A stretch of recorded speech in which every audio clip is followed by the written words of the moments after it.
The U.S.-Mexico border wall is one of the most expensive infrastructure projects in American history, costing up to $46 million per mile. But does it actually work? From soaring costs and environmental damage to human tragedies and ingenious smuggling tactics, the wall has sparked intense debate. Is it a solution to illegal immigration or a costly failure? Let's break it down. The U.S.-Mexico border stretches 1,954 miles, a vast expanse that sees $797 billion in bilateral trade annually. But it's also a hotspot for illegal immigration, prompting the idea of a border wall. While the concept seems simple, the reality is far more complex. The first Trump administration prioritized building a wall made of steel bollards with concrete filler, designed to be harder to cut through.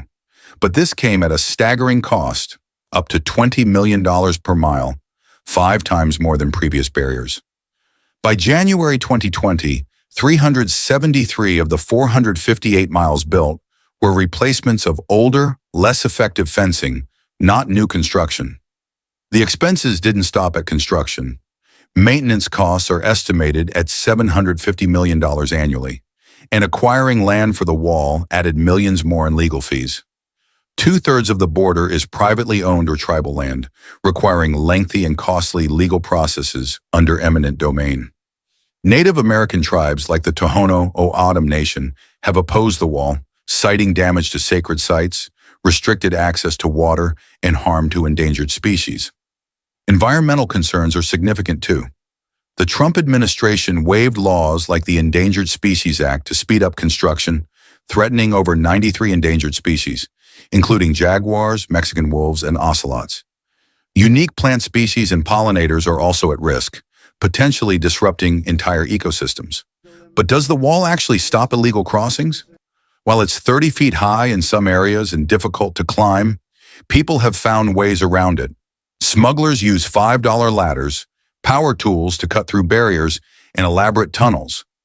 In 2020, authorities discovered a 4,000-foot tunnel in San Diego with rails, ventilation, and electricity, proof that determined individuals and criminal networks can bypass even the most fortified barriers. The wall has also funneled migrants into more dangerous, remote areas like the Sonoran Desert. Between 1994 and 2017, the remains of 7,800 border crossers were found in these regions. Many are families and unaccompanied children, forced to take perilous routes due to the wall's presence. Humanitarian groups have placed water and supplies along these routes, but critics argue this encourages more illegal crossings. The Biden administration halted construction in 2021, selling off materials like steel beams for a fraction of their cost. If the wall is to be completed, these materials will need to be repurchased, adding to the already astronomical costs. So, is the border wall worth it?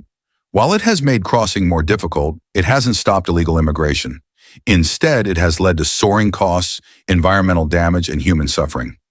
As the debate continues, one thing is clear: the border wall is far from the simple solution it was promised to be.